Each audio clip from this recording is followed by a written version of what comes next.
ለምንድን ነው የማይመጣው? አላውቅም። ምን አዲስ ነገር አለ? ኮንትራቱ ተልኳል አይደል? ከባድ ችግሮች ከሌሉ መፈራረም እንችላለን። ስለዚህ ምንም ችግር የለም። ለምን አንቺን ቤት አንሄድም? ኳስ ግጥሚያው ዛሬ ይጀምራል። ኳስ ግጥሚያ?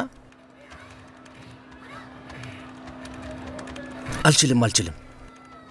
ቤት መሄድ አለብኝ። አንድ የማስተካክለው ነገር አለብኝ። ሄድኩኝ። ሞኝ ነህ? ከሴት ጋር ማውራት ጀምረሃል። ታውቃለህ? አውቃለሁ። ስነግርህ ትዝ አይለኝም።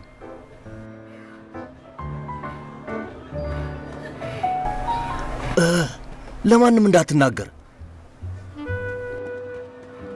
ምኑ ይወራል? አሁን ደግሞ ምን አስበክ ይሆን?